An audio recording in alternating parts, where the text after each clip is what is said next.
1558 उड़ीसा का पुरी इलाका मुगल सेना जगन्नाथ मंदिर को तोड़ने के इरादे से आगे बढ़ रही थी। घोड़े सर पर दौड़ रहे थे, तलवारें चमक रही थीं, लेकिन जैसे ही सेना मुख्य गर्भगृह की ओर बढ़ी, एक अजीब सा तूफान उठा। सूरज की रोशनी अचानक गायब हो गई और चारों ओर अंधकार छा गया। फिर सैनिकों ने देखा कि मंदिर के अंदर से तेज रोशनी आ रही है और रोशनी के साथ एक भयानक और डरावनी चीज उनके पास आ रही है। यह दृश्य इतना भयानक था कि कई सैनिक वहीं पर बेहोश हो गए और जो बच गए वो ऐसे भागे मानो उनके सामने मौत खड़ी हो। अब आप सोचिए कि क्या यह सिर्फ एक ऐतिहासिक घटना थी या फिर सच में भगवान जगन्नाथ ने अपने धाम की रक्षा की। पुरी का जगन्नाथ मंदिर एक ऐसा स्थान जो सिर्फ भक्ति का केंद्र नहीं बल्कि अनगिनत रहस्यों की चुप दुनिया है। क्या आपने कभी सोचा है कि क्यों इस मंदिर का ध्वज हमेशा हवा के विपरीत दिशा में उड़ता है और क्यों मंदिर के ऊपर लगे सुदर्शन चक्र हर दिशा से ऐसा लगता है मानो आपको ही देख रहा हो। यहां तक कि प्रसिद्ध किताब भविष्य मलिका में इस मंदिर को लेकर कलयुग की कई भविष्यवाणियां की गई हैं, जो कि सारी की सारी सच हुई हैं। इनमें सबसे प्रसिद्ध है कोविड-19 यानी कि कोरोना की घटना। इस किताब में लिखा गया था कि जब मंदिर का सबसे पुराना पेड़ गिर जाएगा तब एक भयानक महामारी आएगी, और यह पूरी तरह सच भी हुई। यह सिर्फ एक घटना नहीं, ऐसी और भी कई घटनाएं हैं जो सच हुई हैं और सारी आपको चौंका देंगी। इस मंदिर के अंदर ऐसे और भी कई अनसुने और खतरनाक रहस्य छुपे हुए हैं जो आपके होश उड़ा देंगे। और सबसे बड़ा रहस्य है ब्रह्म पदार्थ का, यानी कि श्री कृष्ण का दिल। माना जाता है कि इस मंदिर में श्री कृष्ण का दिल आज भी मौजूद है, जिसे हर 12 साल में पुरानी मूर्ति से निकालकर नई मूर्ति में डाला जाता है, और यह प्रक्रिया काफी महत्वपूर्ण है। इस दौरान अगर कोई श्री कृष्ण के दिल को देख ले तो वह तुरंत मर जाता है, जिसकी कई घटनाएं हमारे सामने आती हैं। पिछले 800 सालों से इस मंदिर का ध्वज हर रोज बदला जाता है और कहा जाता है कि अगर इसे एक भी दिन न बदला गया तो मंदिर को 18 सालों के लिए बंद करना होगा। और जब अंग्रेज आए तो उन्होंने इस प्रक्रिया को अंधविश्वास बताकर रोकने की कोशिश की, लेकिन फिर उनके साथ जो हुआ वो जानकर आप चौंक जाएंगे। इस मंदिर के मुख्य प्रवेश द्वार में 22 सीढ़ियां हैं जिन्हें पार करना होता है, लेकिन इनमें से तीसरी सीढ़ी पर पैर रखना सख्त मना है। पर आखिर ऐसा क्यों है और क्या होगा यदि आपने तीसरी सीढ़ी पर पैर रख दिया? फिर आती है मंदिर की रसोई, जहां 7 बर्तनों में एक साथ प्रसाद पकता है। पर नीचे की आंच से ऊपर वाला बर्तन पहले कैसे पक जाता है? क्या मंदिर की रसोई विज्ञान के नियमों को भी चुनौती देती है? ऐसे ही और भी न जाने कितने चौंकाने वाले रहस्य। ये सिर्फ एक मंदिर नहीं, ये एक ऐसा तीर्थ है जहां धर्म, विज्ञान, वास्तु और चमत्कार चारों एक साथ खड़े हैं, जहां श्रद्धा सिर्फ पूजा नहीं बल्कि रहस्यों से सामना करने की तैयारी है। तो क्या आप तैयार हैं एक ऐसे सफर के लिए जहां हर अध्याय आपको चौंकाएगा, हर रहस्य आपके विश्वास को चुनौती देगा और हर जवाब एक नए सवाल को जन्म देगा? चलिए चलते हैं जगन्नाथ मंदिर की उस रहस्यमयी यात्रा पर, जहां भगवान खुद हर सवाल का उत्तर है।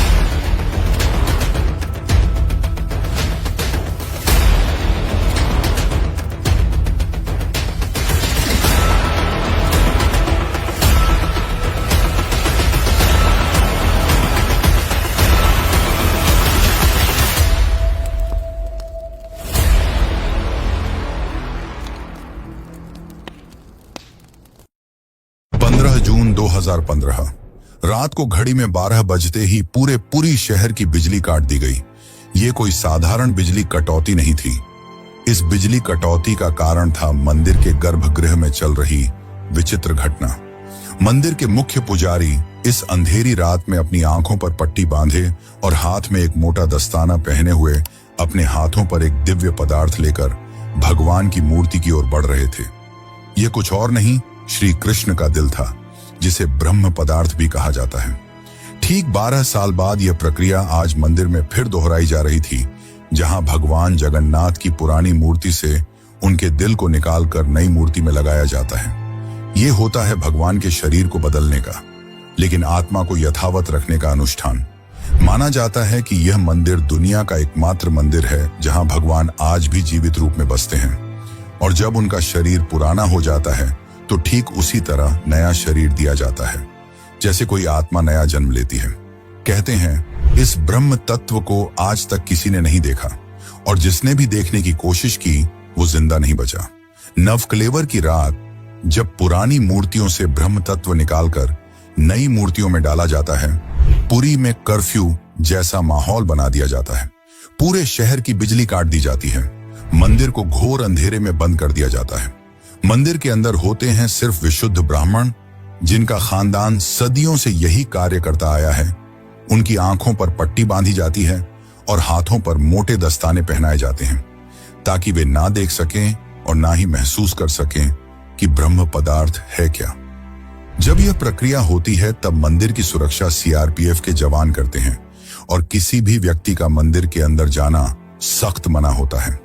जब 2015 में यह अनुष्ठान हुआ था तब एक पांडे ने उस ब्रह्म तत्व को हाथ लगा दिया था, जिसके बाद वह तुरंत ही बेहोश हो गया, और जब आंख खुली तो वह मानसिक रूप से पूरी तरह अस्थिर हो गया था। तो सवाल उठता है, ब्रह्म तत्व आखिर है क्या? क्या यह कोई दिव्य ऊर्जा है? क्या यह सिर्फ विश्वास है, या सच में कोई ऐसा अविनाशी पदार्थ मौजूद है जो युगों से युगों तक जीवित है?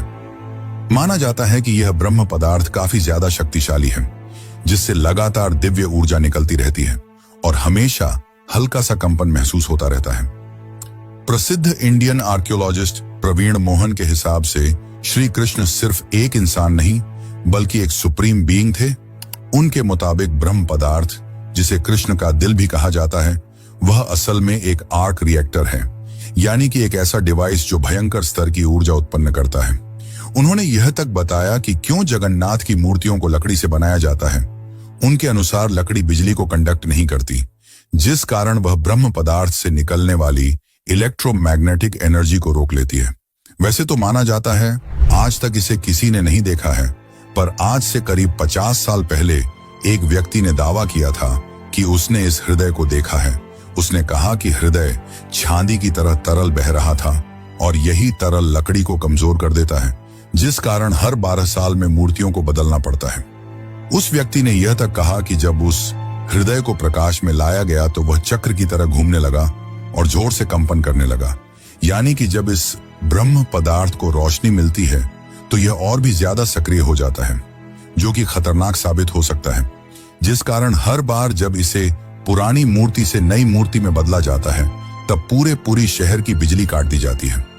विज्ञान के लिए आज भी यह एक चौंकाने वाला रहस्य है जिसे कोई समझ नहीं पाया, लेकिन भक्तों के लिए यह उनके श्री कृष्ण है, उनका दिल है, जिस कारण हर दिन लाखों की तादाद में भक्त भगवान जगन्नाथ के दर्शन करने आते हैं। वैसे क्या आपको पता है कि जब श्री कृष्ण की मृत्यु हुई तब पांडवों ने उनके शरीर को जला दिया था, पर फिर कैसे उनका हृदय बच गया और वह पुरी तक कैसे पहुंचा? और इस भव्य मंदिर की रचना किसने की? आखिर कौन था जिसने बड़ी ही चमत्कारी तरीके से भगवान जगन्नाथ की मूर्ति बनाई? तो चलिए जानते हैं अब इस रहस्यमयी और रोचक घटना को, जो आपको इंटरनेट और किताबों में नहीं देखने को मिलेगी। लेकिन उससे पहले अगर आपको वीडियो अच्छी लग रही है तो इसे लाइक करके कमेंट में जय जगन्नाथ जरूर लिखें। आज से करीब 5000 साल पहले महाभारत युद्ध के पश्चात चारों तरफ केवल लाशें ही पड़ी थीं।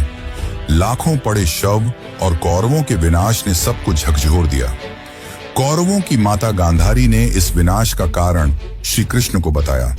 उनके हिसाब से अगर श्री कृष्ण चाहते तो यह युद्ध होता ही नहीं, पर उन्होंने ऐसा नहीं किया, जिसके कारण क्रोधित होकर गांधारी ने कृष्ण को श्राप दिया, गिना, जिस प्रकार मेरे वंश का विनाश हुआ है ठीक उसी प्रकार तुम्हारे भी वंश का विनाश हो जाएगा। इस श्राप के 36 साल बाद जब एक दिन श्री कृष्ण जंगल में विश्राम कर रहे थे, तब एक शिकारी ने उन्हें हिरण समझकर उन पर तीर चला दी, और जैसे ही तीर श्री कृष्ण के पैरों पर जाके लगी, उन्होंने इस लोक को छोड़ दिया और मृत्यु को स्वीकार किया। और माना जाता है कि उनके मृत्यु के साथ ही पूरी द्वारका नगरी पानी में समा गई, जिससे उनका पूरा वंश समाप्त हो गया। माना जाता है कि जब शिकारी ने उन्हें गलती से मारा तो उसे बहुत पछतावा हुआ और उसने श्री कृष्ण से माफी मांगी, पर श्री कृष्ण ने बताया कि ये मेरे ही कर्मों का फल है। उन्होंने समझाते हुए कहा कि पिछले जन्म में तुम महान वानर राजा बाली थे, जिसे मैंने ही राम अवतार में छल से मार दिया था, और उसी कारण आज तुम मेरे मृत्यु का कारण बने।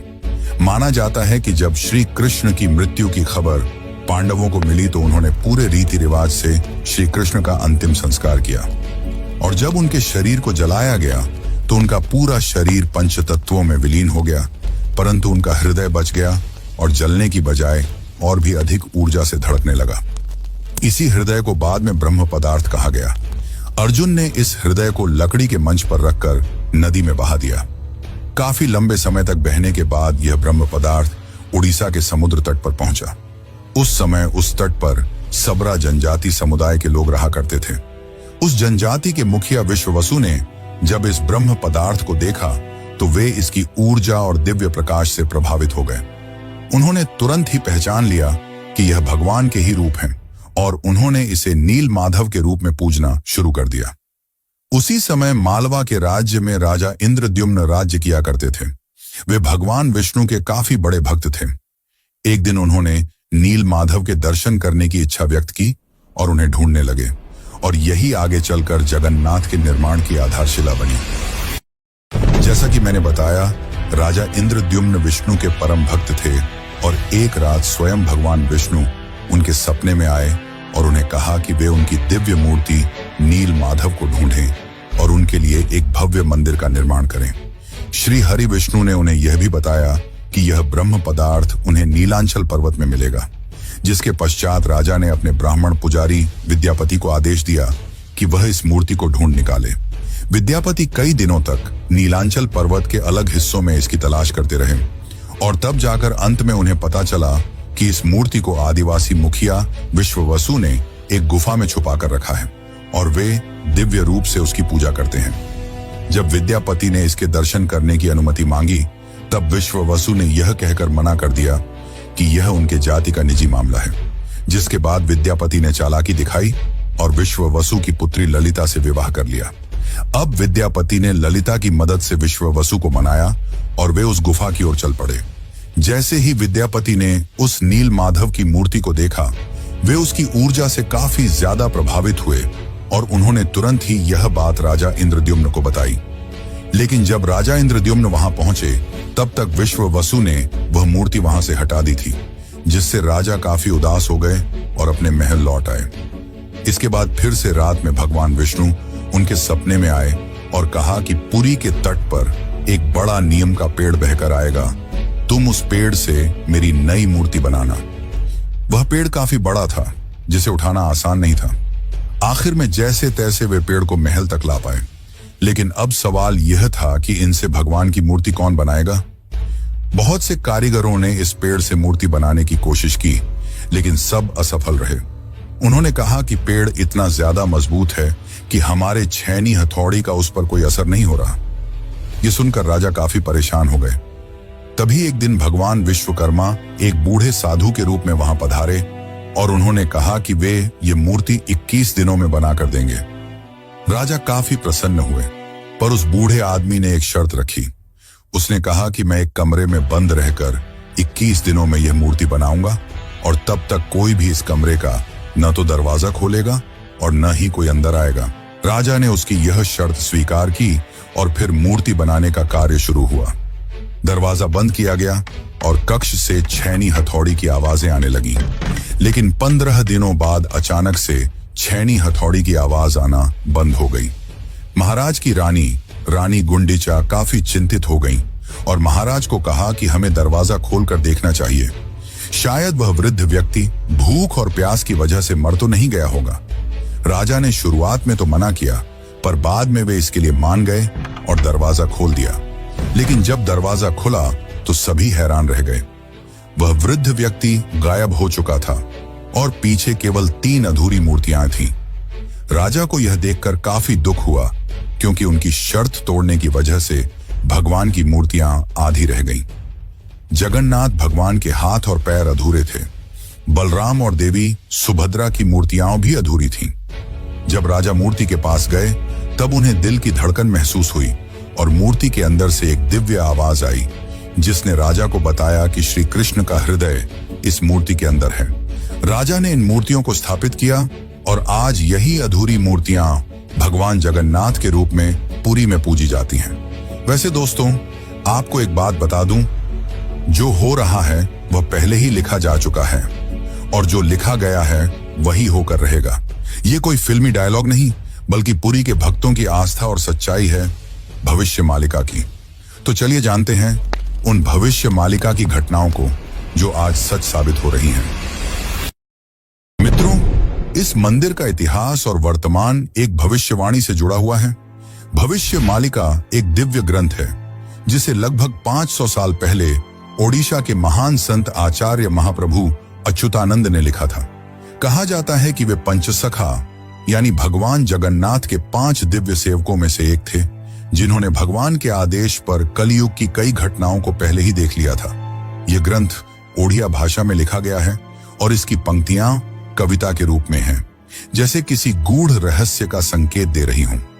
आइए हम आपको बताते हैं भविष्य मालिका की कुछ चौंकाने वाली भविष्यवाणियां जो जगन्नाथ मंदिर और कलयुग के अंत से जुड़ी हुई हैं। इस ग्रंथ की सबसे चौंकाने वाली भविष्यवाणी 4 साल पहले काफी ज्यादा वायरल हुई थी, जब लोगों ने दावा किया कि इसमें कोरोना महामारी का वर्णन भी है।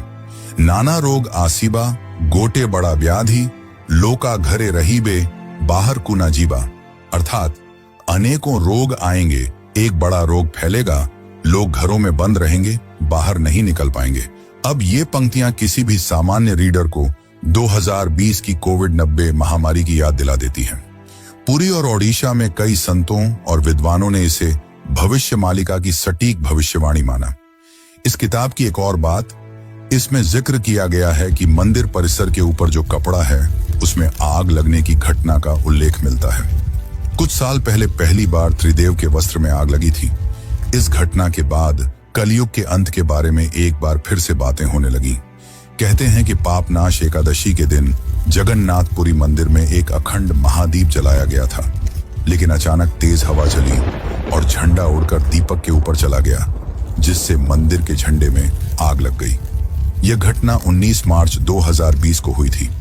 कहा जाता है कि दूसरे मंदिरों की तरह जगन्नाथ मंदिर के गुंबद पर कभी कोई पक्षी नहीं बैठता और ना ही इस पर कोई प्लेन या हेलीकॉप्टर उड़ता है, लेकिन जुलाई 2020 के बाद से मंदिर के गुंबद पर गिद्ध, चील और बाज को देखा गया था। ये पक्षी मंदिर के गुंबद, स्तंभ और नील चक्र पर भी बैठे थे। ऐसे में दुनिया के महाविनाश की भविष्यवाणी एक बार फिर से चर्चा में आ गई थी। भविष्य मालिका के अनुसार जब कलयुग का अंत करीब होगा तो भगवान जगन्नाथ मंदिर का नील चक्र यानी सुदर्शन चक्र तूफान से टेढ़ा हो जाएगा। मई 2019 में समुद्री तूफान फानी के कारण यह विशालकाय चक्र टेढ़ा हो गया था। ऐसे ही और भी कई भविष्यवाणियां हैं जो सच हो चुकी हैं और कई प्रसिद्ध भविष्यवाणियां हैं जो आने वाले को लेकर की गई हैं। 3 रथ यात्राएं एक साथ रुकेंगी, नदियां उल्टी दिशा में बहेंगी, ब्रह्म तत्व मंदिर से गायब हो जाएगा और फिर में अंत में आएंगे भगवान के आखिरी अवतार कल की।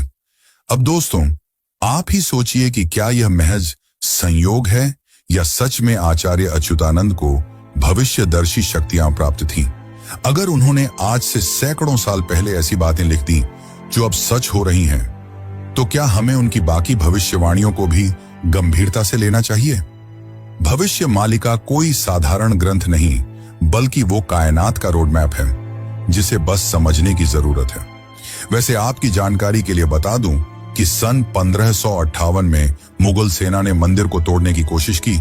फिर उनके साथ जो हुआ वो चौंकाने वाला था और इस घटना को पहले ही भविष्य मालिका में लिख दिया गया था। और साथ ही भविष्य मालिका में अंग्रेजों को लेकर भी यह कहा गया था कि गोरे आएंगे और मंदिर को बंद कराने की कोशिश करेंगे।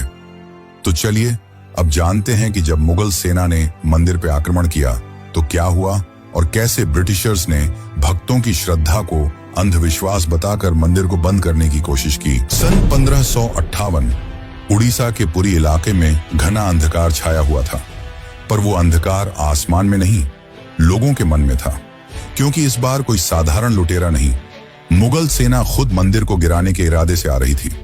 कला पहाड़ नाम का अफगान जनरल, जो तब बंगाल का गवर्नर था, उसकी क्रूरता इतनी बदनाम थी कि उसका नाम सुनकर ही लोग कांप उठते थे। कहा जाता है कि वो सनातन धर्म और मंदिरों से विशेष नफरत रखता था। उस दिन उसकी फौज पूरी ताकत के साथ पुरी की ओर बढ़ी। घोड़े सर पर दौड़ रहे थे, तलवारें लहराई जा रही थीं और मंदिर की शांति में एक भयंकर आंधी की आहट आने लगी। जैसे ही सैनिक मुख्य गर्भगृह की ओर बढ़े, अचानक मौसम बदल गया। तेज हवाएं चलने लगीं, आकाश काला पड़ गया, सूरज की रोशनी एकदम गायब हो गई और मंदिर के चारों ओर एक रहस्यमयी घना अंधेरा छा गया। मंदिर के भीतर से एक चमकती हुई रोशनी निकली, जो किसी इंसान की नहीं थी। ये रोशनी जैसे ही बाहर आई, पूरा मैदान एकाएक शांत हो गया। सैनिकों में अफरा तफरी मच गई, कुछ बेहोश हो गए, कुछ उल्टा भागने लगे। बिना एक भी तलवार चले कला पहाड़ की पूरी फौज पीछे हट गई। आज भी पुरी की लोक कथाओं में यह कथा सुनाई जाती है कि जब भगवान की मर्यादा पर वार होता है तो वो खुद प्रकट होकर अपने धाम की रक्षा करते हैं। अब दूसरी घटना की बात करते हैं, जो है अंग्रेजों का विरोध और रथ यात्रा का संघर्ष। जब 1803 में अंग्रेजों ने पुरी पर कब्जा किया, तब उन्होंने कई प्राचीन मंदिरों की संपत्तियों और अधिकारों को छीन लिया। लेकिन पुरी का श्री जगन्नाथ मंदिर एक ऐसा स्थान बना जहां जनता ने कभी भी नियंत्रण नहीं छोड़ा। ब्रिटिश अधिकारियों को मंदिर की अलौकिक घटनाएं और भक्तों की श्रद्धा समझ नहीं आती थी, इसीलिए उन्होंने इन्हें सुपरस्टिशन कहकर मजाक बनाना शुरू कर दिया। सन 1805 में ब्रिटिश कलेक्टर मिस्टर हंटर ने पुरी मंदिर के रिचुअल्स को इरेशनल और बारबैरिक कहा।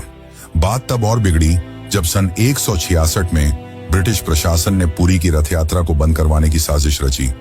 उन्होंने यह तर्क दिया कि रथ यात्रा के दौरान भीड़ अनियंत्रित हो जाती है और यह प्रशासनिक खतरा है। पर यह फैसला पूरे उड़ीसा में जन आंदोलन का कारण बन गया। लाखों लोग सड़कों पर उतर आए, मठों, आचार्यों और गांवों ने खुलकर विरोध किया। रथ यात्रा का रथ निर्माण कार्य लोगों ने खुद शुरू कर दिया, यह कहते हुए कि अगर भगवान नहीं चलेंगे तो हम भी नहीं चलेंगे। इस जनता के दबाव और आक्रोश के चलते ब्रिटिश सरकार को पीछे हटना पड़ा और 1964 में फिर से रथ यात्रा की अनुमति दी गई। इसके बाद अंग्रेजों ने कभी पुरी मंदिर के अंदरूनी मामलों में दखल नहीं दिया।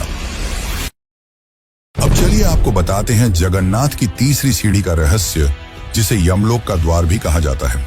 वैसे तो इस मंदिर में 22 सीढ़ियां हैं, पर सबसे खास है तीसरी सीढ़ी, क्योंकि इसमें पैर रखना उचित नहीं माना जाता। धार्मिक कथाओं के अनुसार इस तीसरी सीढ़ी को यमशिला कहा जाता है और कहा जाता है कि जो भी मनुष्य इस तीसरी सीढ़ी पर पैर रखता है उसके पुण्य शून्य हो जाते हैं और उसे यमलोक जाना पड़ता है। दरअसल एक बार यमराज जी भगवान जगन्नाथ के पास पहुंचे और उनसे कहा कि भगवान, भक्त जैसे ही आपके दर्शन करते हैं उनके सारे पाप मिट जाते हैं और अगर ऐसा ही चलता रहा तो सभी व्यक्ति जगन्नाथपुरी के दर्शन करके पापों से मुक्त हो जाएंगे, जिससे यमलोक में कोई नहीं आएगा। तब भगवान जगन्नाथ ने कहा कि तुम इस मंदिर की तीसरी सीढ़ी पर अपना स्थान ग्रहण कर लो और जो भी इस मंदिर की तीसरी सीढ़ी पर पैर रखेगा उसके पुण्य शून्य हो जाएंगे और उसे यमलोक जाना पड़ेगा। और तभी से इस सीढ़ी को यमशिला कहा जाता है, क्योंकि इसमें यम का वास है। अब अगर हम पुरी मंदिर के ऊपर लगे सुदर्शन चक्र की बात करें तो देखने वालों ने यह दावा किया है कि इस सुदर्शन चक्र को आप मंदिर के किसी भी कोने से देखोगे तो ऐसा लगेगा मानो आपको ही देख रहा हो। मतलब इससे जिस भी दिशा से देखो ये सामने की ओर ही दिखता है। इसे आम भाषा में आर्टिफिशियल इल्यूजन कहा जाता है, पर यह आज भी विज्ञान के परे है कि कैसे इतने भारी चक्र को मंदिर के ऊपर लगाया गया और कैसे उस समय के लोगों ने यह आर्टिफिशियल इल्यूजन बनाया जिससे चक्र हमेशा सामने की ओर दिखता है। इसे आज भी विज्ञान नहीं समझ पाया, पर भक्तों के अनुसार यह श्री कृष्ण का चक्र है जिसे उन्होंने इस दुनिया की रक्षा के लिए इस मंदिर में स्थापित किया है। और भविष्य मालिका की एक और पंक्ति के हिसाब से जब यह मंदिर समुद्र के अंदर समा जाएगा तब कलयुग अपने अंतिम चरण पर होगा और तब आएंगे विष्णु के आखिरी अवतार कल्कि। अब जानते हैं पुरी के रसोई घर के बारे में। जगन्नाथपुरी का रसोई घर दुनिया की सबसे बड़ी और सबसे रहस्यमयी रसोई है। जिसके अनोखे तथ्य और परंपरा भक्तों को आश्चर्यचकित कर देती है। और रसोई का सबसे बड़ा रहस्य यह है कि यहाँ भोजन 7 मिट्टी के बर्तनों में बनाया जाता है और हर एक बर्तन को एक के ऊपर एक रखा जाता है। और स्वाभाविक है कि सबसे नीचे के बर्तन में ज्यादा आंच आ रही है तो उसे सबसे पहले पकना चाहिए, लेकिन पुरी में ऐसा नहीं होता। ये चौंकाने वाली बात है कि 7 बर्तनों में जो सबसे ऊपर होता है उसका खाना पहले पकता है, जो विज्ञान के सारे तथ्यों को गलत साबित करता है। यहाँ भोजन बनाने का कार्य केवल सेवायत ब्राह्मणों द्वारा किया जाता है और किसी भी बाहरी व्यक्ति को इसमें प्रवेश की अनुमति नहीं होती। इस पवित्र रसोई में किसी प्रकार के आधुनिक ईंधन या गैस का उपयोग नहीं किया जाता, बल्कि केवल लकड़ी के चूल्हे पर पारंपरिक विधि से प्रसाद बनाया जाता है।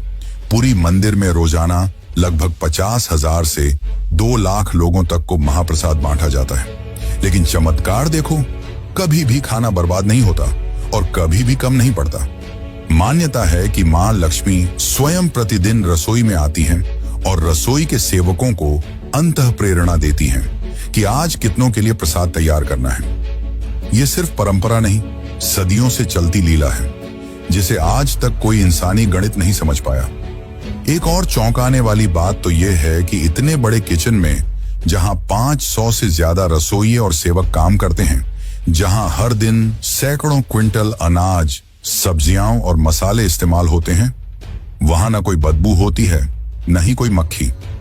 कहा जाता है कि यह अग्निदेव और माता लक्ष्मी की कृपा है, जो इस रसोई को हर प्रकार की अशुद्धि से दूर रखती है।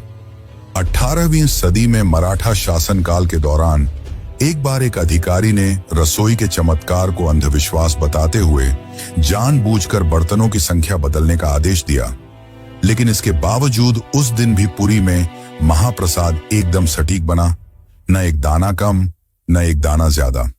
इसके बाद अधिकारी ने रसोई में दोबारा हस्तक्षेप न करने की कसम खा ली। वैसे तो दोस्तों, ऐसे और भी कई चौंकाने वाले रहस्य हैं, पर उन्हें एक ही वीडियो में बता पाना नामुमकिन है। इसलिए चलिए चलते हैं आखिरी अध्याय की ओर। लेकिन उससे पहले, अगर आपको यह डॉक्यूमेंट्री अच्छी लग रही है तो कमेंट में जय जगन्नाथ जरूर लिखें। कभी कभी जीवन में कुछ चीजें ऐसी होती हैं जिन्हें न तर्क से समझा जा सकता है और न ही विज्ञान से परखा जा सकता है। पुरी के श्री जगन्नाथ मंदिर का हर पत्थर, हर कोना हमें एक ऐसी दुनिया में ले जाता है जहां भक्ति और बुद्धि, विज्ञान और विश्वास, संघर्ष और समाधान सब एक साथ चलते हैं। जगन्नाथ केवल भगवान नहीं, एक चेतना है जो हमें यह सिखाते हैं कि जब विज्ञान चुप हो जाए तो श्रद्धा बोलती है। तो अब सवाल यह है, क्या ये सब केवल संयोग है या कहीं ना कहीं कोई ऐसी शक्ति है जो इन सबको संचालित कर रही है? आप क्या मानते हैं? क्या आपने कभी इन रहस्यों को खुद महसूस किया है? अगर हाँ, तो ये वीडियो सिर्फ जानकारी नहीं, बल्कि आपकी अपनी यात्रा है, श्रद्धा से रहस्य तक। और ऐसी ही एक यात्रा है केदारनाथ धाम की, जो जगन्नाथ की तरह ही 4 धामों में से एक है। और अगर आप केदारनाथ धाम की यात्रा पर चलना चाहते हैं तो यह वीडियो जरूर देखें। धन्यवाद।